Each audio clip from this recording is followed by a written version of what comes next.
பாக்யராஜ் இயக்கத்தில் உருவான முதல் திரைப்படம் சுவர்லால் சித்திரங்கள். அந்த படத்துக்கு கதை வசனம் எழுதி அந்த படத்தை இயக்கியிருந்த பாக்யராஜ் தான் அந்த படத்திலே கதாநாயகனாக நடித்திருந்தார். அந்த படம் மட்டும் இல்லை, அதற்கு பின்னாலே பாக்யராஜ் எழுதி இயக்கிய பல திரைப்படங்களிலே அவர்தான் கதாநாயகன். அப்படிப்பட்ட சூழ்நிலையிலே பாக்யராஜை சந்தித்த ஒரு நிருபர், உங்களுடைய படத்துக்கு கதை எழுதும்போது உங்களை மனதிலே வைத்து கொண்டு தான் கதை எழுதுவீர்களா என்று அவரை பார்த்து கேட்டார். நிச்சயமாக இல்லை, என்னுடைய உதவியாளர் கூட இது மாதிரி தான் என்னை கேட்பாங்க, இந்த சீன் உங்களுக்கு ஒத்து வருமா என்று என்னிடம் அவர்கள் பல முறை கேட்டதுண்டு. இதில் நான் தான் நடிக்க போகிறேன், ஏன் நீயே இப்போ முடிவு பண்ணிக்கிற, முதல்ல கதை சரியாக வருதான்னு பார்ப்போம், கதை சரியாக வந்ததுக்கு பின்னால் இந்த சீனில் நான் நடித்தா சரியாக வருமா என்பதை அப்புறம் பார்ப்போம் என்று அவர்களுக்கு பதில் சொல்வேன் என்றார் பாக்யராஜ். அவர் அப்படி பதில் சொன்னோடனே அந்த பத்திரிகை நிருபர் அத்தோடு அவரை விட்டு விடவில்லை. நீங்கள் இப்படி சொன்னாலும் உங்களுடைய கதைகள் பலவற்றில் அந்த கதாபாத்திரம் உங்களுக்காகவே அமைக்கப்பட்டது போல ஒரு டெய்லர் மேடாக தானே தெரியுது என்று பாக்யராஜை அவர் கேட்டார். நான் எழுதுகின்ற கதையில் நான் தானே கதாநாயகனை வடிவமைக்கிறேன், அவன்கிட்ட என்னுடைய சாயல் இருக்கத்தானே செய்யும் என்ற பாக்யராஜ், நீங்கள் நான் நடித்த படங்களை மட்டும் மனசில் வச்சுட்டு கேட்குறீங்க, நிறம் மாறாத பூக்கள் படத்தை பாருங்கள், அந்த படத்தினுடைய கதாநாயகன் சுதாகர் என்னுடைய பாத்திரத்தினுடைய மறுவடிவம் தானே, நான் நடிக்காமல் அதில் சுதாகர் நடிக்கலையா என்று அந்த நிருபரை பார்த்து கேட்டாராம். அந்த நிருபருக்கு பாக்யராஜ் சாமர்த்தியமாக பதில் சொல்லி சமாளித்து விட்டார் என்றாலும் அவர் நடித்து இயக்கிய பல படங்களுடைய கதாநாயகன் பாத்திரங்கள் அவரை மனதிலே வைத்துக்கொண்டு உருவாக்கிய பாத்திரங்கள் தான் அப்படின்றத யாரால் மறுக்க இயலும். எந்த நடிகராக இருந்தாலும் பெரும்பாலும் அதற்கு முன்னாலே பிரபலமாக இருந்த சில நடிகருடைய பாதிப்பு அவங்களுக்குள்ளே நிச்சயமாக இருக்கும். சில பேர் தெரிஞ்சே அதை காப்பிடிப்பாங்க, சில பேர் தெரியாமல் அதை காப்பிடிக்கின்ற ஒரு சூழ்நிலை உருவாகும். நடிகர் தினம் சிவாஜி கணேசன் தமிழ் சினிமாவின் ஒப்பற்ற நடிகர் என்பது எல்லோரும் அறிந்த விஷயம்.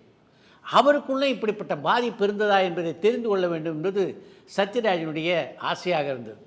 சத்யராஜ் ஒரு படத்தில் சிவாஜியோடு நடித்து கொண்டிருந்த போது சிவாஜிகிட்ட நேரடியாகவே அதை கேட்டார் சத்யராஜ். நீங்கள் நடித்த காலத்தில் எந்த நடிகருடைய பாதிப்பு உங்களுக்குள்ளே இருந்தது என்பது தான் சத்யராஜ் சிவாஜியை பார்த்து கேட்ட கேள்வி. ஏண்டா நான் யாரை பார்த்து காப்பி அடிக்கிறேன் அப்படின்னு தெரிஞ்சுக்கணுமா என்று சத்யராஜை பார்த்து சிவாஜி கேட்டபோது, இல்லைப்பா சும்மா விவரம் தெரிஞ்சுக்கலாம் தான் கேட்டேன் என்று அவருக்கு பதில் சொல்லியிருக்கிறார் சத்யராஜ். நான் எந்த ஹாலிவுட் நடிகனையும் காப்பி அடித்ததில்லை, எனக்கு பிடித்த ஒரே நடிகர் எம்.ஆர். ராதா தான் என்று சத்யராஜுக்கு பதில் சொல்லி யாருடைய பாதிப்பு தன்னுடைய நடிப்பிலே இருந்தது என்பதை மறைமுகமாக சத்யராஜுக்கு சொன்னார் சிவாஜி. சொல்லிவிட்டு அத்தோடு அவர் நிறுத்தலை. உங்களுக்கெல்லாம் இரட்டை குரலில் சினிமாவில் பேசுகிறாரு, அந்த எம்.ஆர். ராதாவை தான் தெரியும், அவர் நாடகத்தில் நடித்து நீங்கள்லாம் பார்த்ததில்லை, நாடகத்தில் எம்.ஆர். ராதா நடிப்பாக இருப்பார், எந்த இங்கிலீஷ் நடிகனும் அவர் பக்கத்தில் நிற்க முடியாது, அப்படி நடிப்பார் என்று ராதாவை பாராட்டி தள்ளி இருக்கிறார் சிவாஜி. நடிகர் தினம் சிவாஜி கணேசனை பொறுத்த வரைக்கும் எம்.ஆர். ராதாவுடைய நாடக குழுவிலே பணிபுரிந்தவர் சிவாஜி. அதன் காரணமாக கூட எம்.ஆர். ராதா இப்படி சொல்கிறார் அப்படின்னு நாம் எடுத்துக்கலாம்.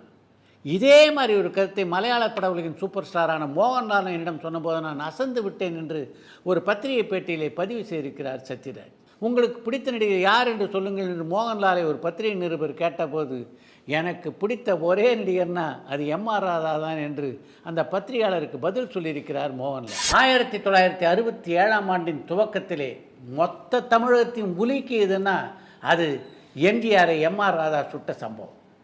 அந்த சம்பவத்தை பற்றி பல செய்திகள் இன்று வரையிலே வந்து கொண்டிருந்தாலும் சில செய்திகளை பற்றி நீங்கள் கூட அறிந்திருக்க வாய்ப்பில்லை அப்படின்னு தான் நினைக்கிறேன். அப்படி ஒரு நிகழ்வு நடக்கப் போகிறது என்று எம்ஜிஆர் அதற்கு முன்னாலேயே யாராவது ஒருவர் எச்சரித்திருப்பார் அப்படின்னு நீங்கள் நினச்சாவது பார்த்துருப்பீங்களா? ஆனால் அப்படி ஒரு நிகழ்வு நடந்திருக்கிறது. புரட்சித் தலைவர் எம்ஜிஆரிடம் தேவர் பல முறை எச்சரித்திருக்கிறார்.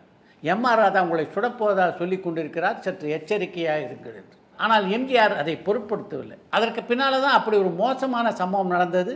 அந்த சம்பவத்துக்கு பின்னாலே எம்ஜிஆரை சந்திப்பதற்காக ஆரூர் தாஸையும் அழைத்து கொண்டு ஒரு முறை சென்றிருந்தார் தேவர்.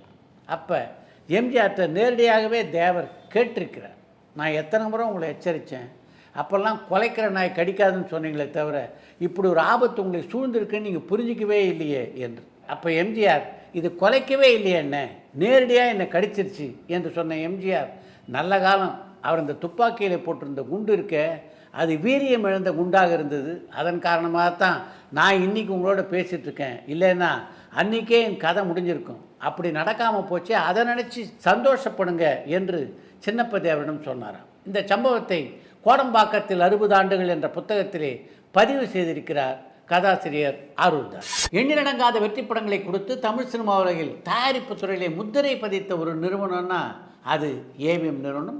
அந்த நிறுவனத்துடைய அதிபர் ஏவி மையப்ப செட்டியார். அவர் தயாரித்த முதல் திரைப்படம் அல்லி அர்ஜுனா என்ற திரைப்படம். அந்த திரைப்படம் மிகப்பெரிய தோல்விப்படமாக அமைந்தது. முதல் படம் தோல்வி அப்படின்றனால இந்த துறையை விட்டு விலகி ஓடிவிடாமல் அடுத்து ஒரு திரைப்படத்தையும் தயாரித்தார் மையப்ப செட்டியார். அந்த படத்துடைய பெயர் ரத்னாவளி.